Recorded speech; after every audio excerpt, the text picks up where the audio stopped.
Hello and welcome back to my YouTube channel. My name is Noah and I have another video of me doing stuff in my yard here. It's been about maybe 2 weeks since I've last posted. We've just had really horrible weather the last little bit here in Austin, and I probably sound a little weird right now too, because I actually got sick over that time. But I want to get back into getting some videos going from the yard, right? Because I do have some big plans, hopefully within the next, I don't know, 2-3 weeks, depending on how things go. But we have made decent progress. We've accumulated quite a bit of the masonry that was kind of left previously, and I have a pile of it right here. So we've gotten a pretty decent pile of, all of the stones that have been in the yard, and these bricks as well, which is a good transition into what we're doing today, which is actually going to be trying to get the trim bricks that go actually all around the yard, all the way over there and loop around. Maybe you can see, but they're all over, right? So this basically runs all throughout the yard, and I want to get rid of them, right? But the issue is that when they were installed, the whoever did it, they actually put mortar down underneath them so they wouldn't move, and they're very difficult to get out by hand. So I got this bad boy right here. Nice crowbar. So I bought this thing to help me, I guess, try to pry all of these bricks off of the ground here, basically, and it's been working. As you can see, this is kind of where I wanted to practice a little bit, but there's a lot of them to do there. I don't know, maybe a couple hundred. I'm not entirely sure at this point. But in this video, I am going to be going around the entire yard and using this crowbar to basically pry them off of the ground. So I don't know if we'll get all of them done in this video, but I hope we can get a decent amount done, so I can kind of show you the time lapse of that. And of course, since I'm working with stones and small particles flying, potentially, I do have my safety glasses on. Safety first. So with all of that being said, let's get into today's video.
So as you can probably see, it's not the Oh, my back.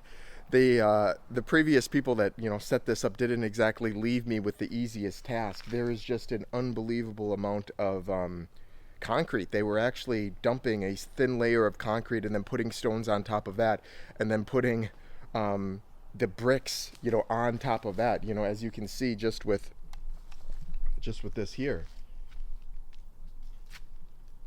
It's crazy how how much stone they were actually putting in this yard, that you'd think would be quite a bit of it would be grass, but I'm starting to slowly realize how much of an arduous task doing this entire yard is actually going to be.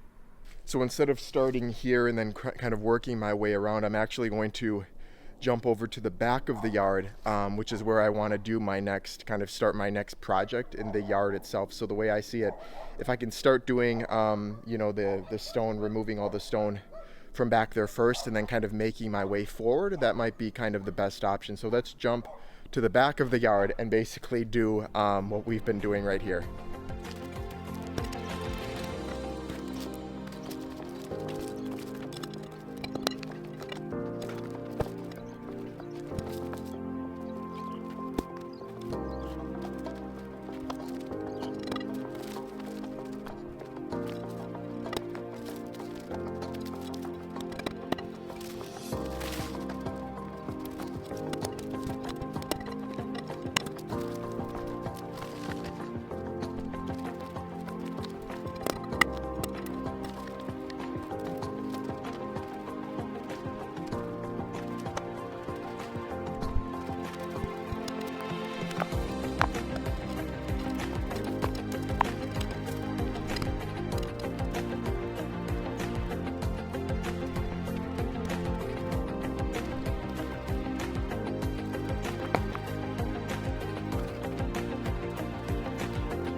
So that is going to conclude it for this video. I need to be honest. I did finish recording, all of the clips that you just kind of looked at, and I went inside to just take a brief break to, catch my breath and relax because my back hurt and everything like that. And I just never came back out to record this outro. But I am here the next day and kind of looking at everything. It is pretty crazy to see how much was actually hidden down beneath the, I guess, little bit of greenery that's actually here. It looks like maybe at the time of the construction of this home, it was a lot of stone. It was all, above ground at the point. It probably looked pretty decent, but right now, after, no one taking care of it for years and years and years, you can't see any of it, right? You can't really enjoy any of it. So I'm looking at it, and it's going to be a lot of work in order to get this entire area cleared out from all of these stones that are hidden beneath the surface here. And just kind of looking at the damage that I did yesterday, it's quite a bit. I mean, this is huge divots in the ground that I have here, which makes me think when I am complete with removing all of the stones, I might need to get some kind of dirt transplant in order to kind of even the ground so it's not a huge crater in my backyard. But that is the plan. We are going to keep going and try to remove as much as we can by hand, a lot of the big stuff, and then eventually I hope to be able to get one of those ground dirt sifters or mixers, whatever they are. You push them around and it just mixes through about a foot of dirt or maybe a little bit less than that, pulls out a lot of the small stones, and then basically creates a even playground really for you to do whatever you want. So that is the ultimate goal with the backyard, at least in the near future, as well as removing maybe some of the trees. But we are going to continue to use my crowbar and rubber mallet and keep taking a lot of these stones that were kind of hidden underground and putting them in my pile over there. So of course, if you've stuck along this far in the video watching me essentially suffer, I want to thank you so much for tuning in, and I hope to see you again sometime soon.